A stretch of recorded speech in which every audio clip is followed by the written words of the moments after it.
Dans cette vidéo, nous allons voir comment mettre en page rapidement un dossier ou une revue de projet ou tout autre document comportant plusieurs pages. J'ai ici un fichier avec du texte généré automatiquement qui contient un titre principal, une photo et la source de l'image qui sera par la suite la page de garde, une partie remerciement, une partie introduction, une première partie divisée en deux sous-parties, sous-partie 1, donc il faut comprendre le premier sous-titre, puis deuxième sous-titre, partie 2, une photo qui illustre donc cette deuxième partie, et on termine avec une conclusion. Le fichier en question est disponible en lien dans la description de la vidéo, et vous pouvez également vous le copier directement dans votre Drive. Pour cela, fichier, créer une copie. Je vais l'appeler rapport pour test Google Doc final 2, et je valide.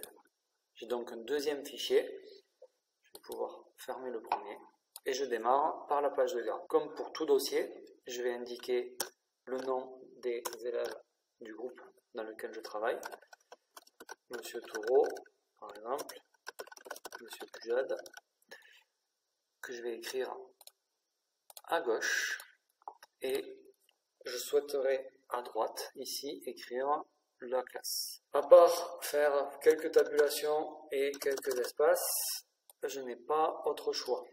Je vais donc, au début de ma page, ici, insérer un tableau de une seule ligne, deux colonnes,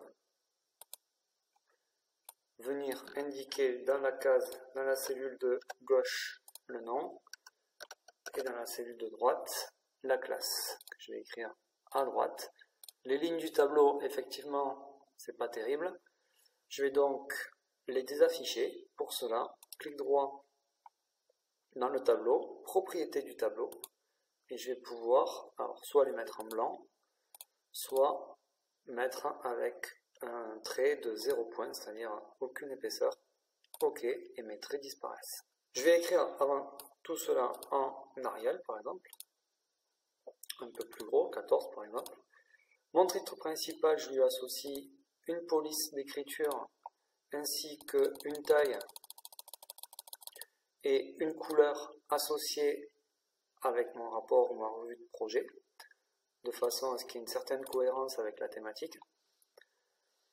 J'ai ensuite ici une photo qui ne m'appartient pas, qui provient d'un site qui fournit des photos libres de droit, mais elle est peut-être soumise tout de même à un certain droit d'auteur. C'est pour cette raison que j'ai indiqué ici sa source, que je vais afficher de façon un petit peu moins flagrante. Pour rester toujours en cohérence au niveau de mes polices d'écriture, je vais continuer à utiliser la police Arial, peut-être en 9 et de couleur grise, de façon à ce que le texte soit un petit peu moins visible.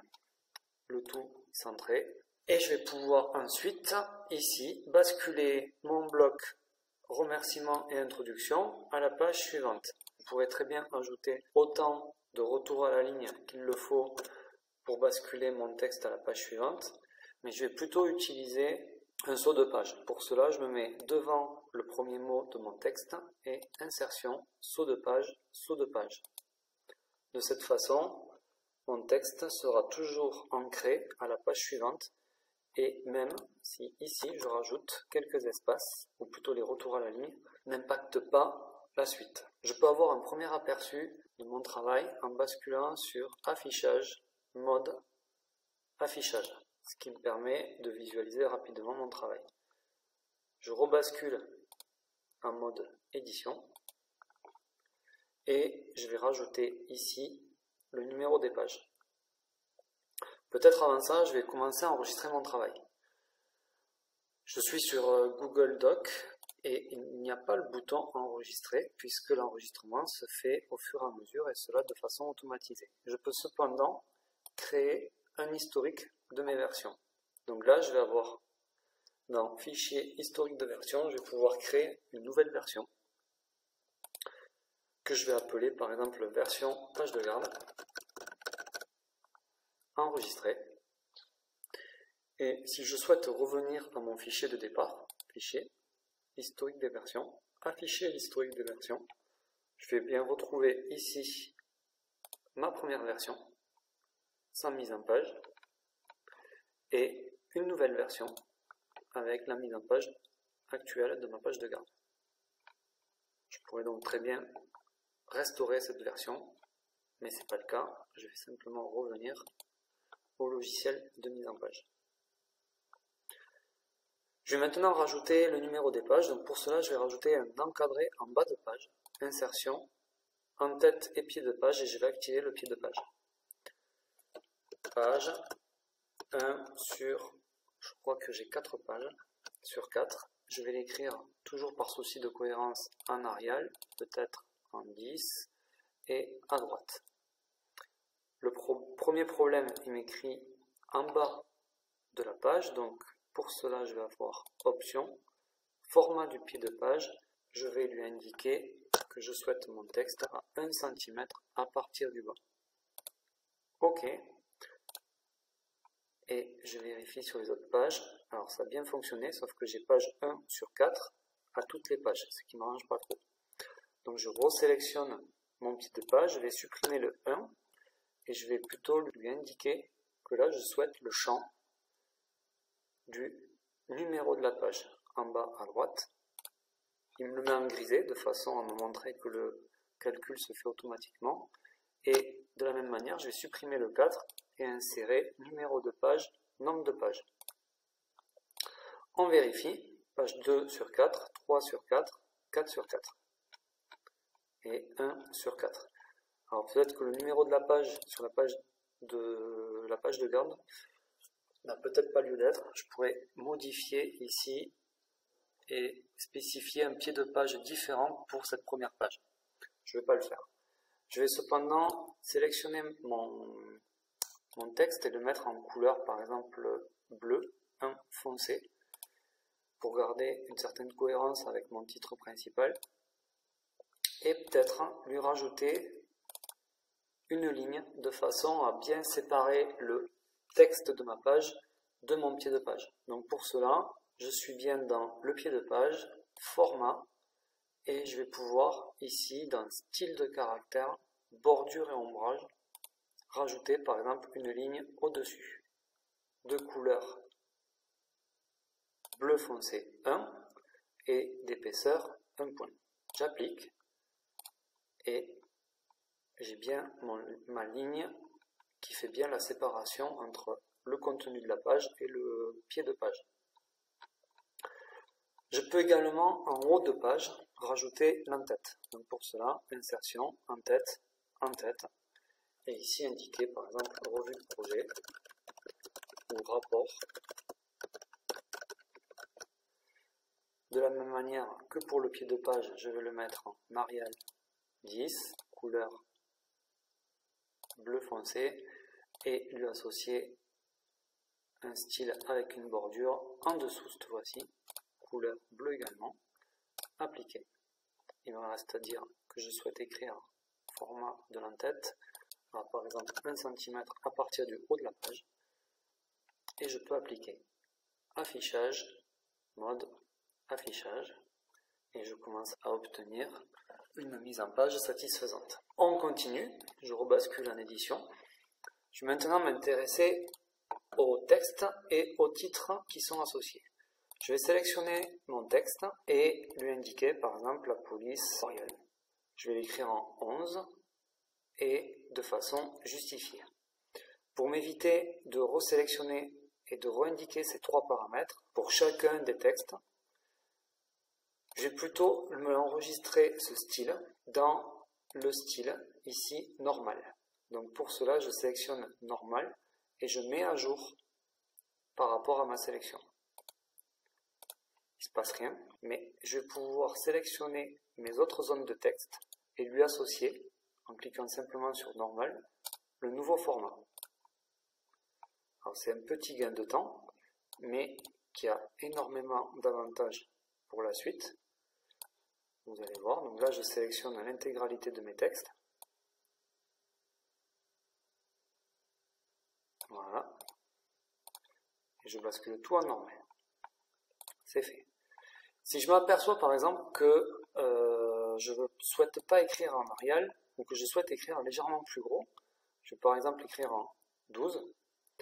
Et il va falloir que je resélectionne donc l'intégralité de mes textes pour les basculer en 12. Absolument pas. Je sélectionne mon texte qui est maintenant en 12 et je mets à jour mon style normal. Et tous les textes utilisant le style normal vont être accrédités du nouveau format, c'est-à-dire en taille 12. C'est bien le cas.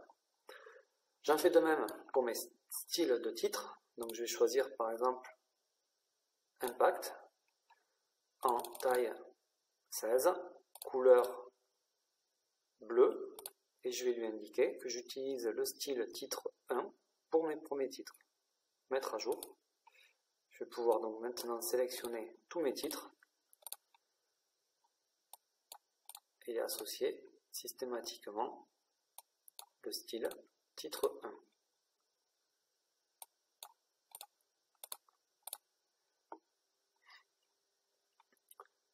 J'en fais de même pour les sous-titres.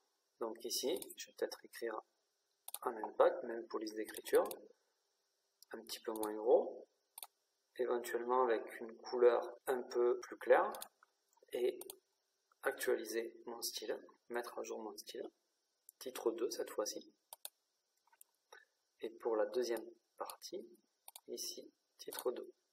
Il existe ensuite une multitude de possibilités de mise en forme des titres, notamment ici dans format, alignement et retrait. Je vais pouvoir par exemple augmenter le retrait de cette façon à déplacer vers la droite mes sous-titres. Si je souhaite que mon nouveau format soit actualisé à tous les sous-titres, il va falloir que je mette à jour mon titre 2.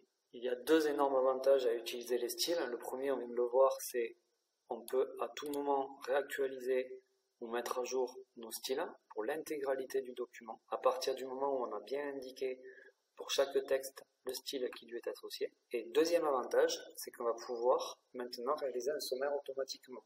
Effectivement, le logiciel connaît les titres 1, connaît les titres 2, les sous-titres. Il est donc apte à proposer un sommaire. Donc pour cela, je me positionne en début de page, insertion, saut de page, j'obtiens donc une page vierge, une page vide, où je vais pouvoir indiquer le titre qui indique mon sommaire, et insertion, table des matières, je vais pouvoir rajouter un sommaire automatiquement intégrant le numéro des pages ou pas. Je vais le faire avec le numéro des pages, et le sommaire est généré automatiquement. Bien évidemment, si je modifie le nom d'un titre, par exemple ici historique, mon sommaire se remet à jour automatiquement. Donc là j'ai toujours introduction, mais si je réactualise, mettre à jour, j'ai bien historique qui apparaît. Il en est de même pour le numéro des pages. Je continue. Au niveau de la partie 2, je m'aperçois qu'il y a une image. Il est peut-être plus judicieux de l'intégrer directement dans le texte. Donc pour cela, je vais pouvoir déjà commencer par la réduire et la positionner en milieu de texte. Le problème étant le suivant, mon image vient de séparer en deux mon texte. Je vais donc adapter le texte par rapport à l'image. En cliquant sur l'image, j'ai quelques icônes qui apparaissent, et notamment le retour à la ligne, ici. Nouveau problème, mon texte vient à fleur de mon image. Je vais donc rajouter ici une marge, par exemple une marge de 3,2 mm. Voilà. À l'aide des trois petits points, je vais pouvoir afficher toutes les options de l'image. Je vais donc pouvoir, par exemple, faire une rotation de mon image de 10 degrés. Bon, c'est pas ce qui m'intéresse. Je vais surtout pouvoir, ici par exemple, utiliser un style, un filtre plutôt, la mettre en noir et blanc immédiatement. Et encore mieux, ici, dans Réglages, je vais pouvoir modifier sa transparence, son opacité, et également modifier les paramètres de luminosité et de contraste. Inutile donc d'ouvrir un logiciel spécifique photo pour retravailler l'image. Je peux également, en cliquant deux fois sur l'image, double-clic, faire apparaître des traits noirs et de cette façon, par exemple, supprimer la petite fille qui est ici à gauche et ne faire apparaître que l'élève qui lève la main. Donc je vais également supprimer la tête du garçon de droite. Et l'image est automatiquement recadrée. Il me reste maintenant, je vais le positionner peut-être plus haut. Il me reste maintenant à associer, comme pour la page de garde, la source. Donc je vais récupérer mon texte, édition, copier, et je vais ici générer un cadre. Donc pour cela, je vais faire insertion, dessin, nouveau, et ici j'ai une zone de texte, et je viens coller mon texte. Je vais peut-être l'écrire en Arial, très bien, ici en 8, 9, en grisé, enregistrer et fermer. Et je vais du coup pouvoir récupérer ça et le positionner ici. Alors comme pour l'image, il va falloir que j'adapte le texte en rapport avec l'image, la zone de texte plutôt. En fait, la zone de texte est devenue une image. Le problème est le suivant, c'est que si je réduis comme ça, voilà, il m'aplatit l'image. Donc je vais peut-être pas terrible, de façon proportionnelle. Je reclique dessus. Je vais peut-être réduire ici. Voilà, enregistrer et fermer. Ça se répercute là et je vais pouvoir positionner directement. Parfait. Je vais pouvoir supprimer ici les espaces inutiles et basculer éventuellement ma conclusion sur la page, sur la dernière page de page conclusion. J'ai donc ma conclusion sur la page 5, ce qui n'est peut-être pas le cas. C'était déjà le cas. Je vais tout de même réactualiser mon sommaire et visualiser mon travail. Affichage, mode, affichage.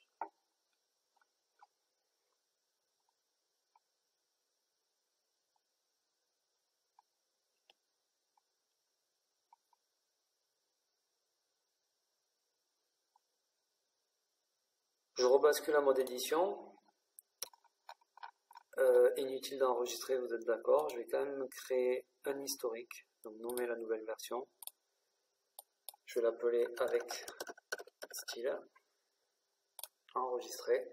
Il me reste maintenant à me relire et à vérifier la ponctuation informatique. Pour cela, une fiche est également disponible en lien dans la description de la vidéo. Je termine par télécharger fichier téléchargé au format PDF, ce qui me facilitera le partage de mon travail. Une dernière vérification et j'en ai terminé avec la mise en page de ce travail.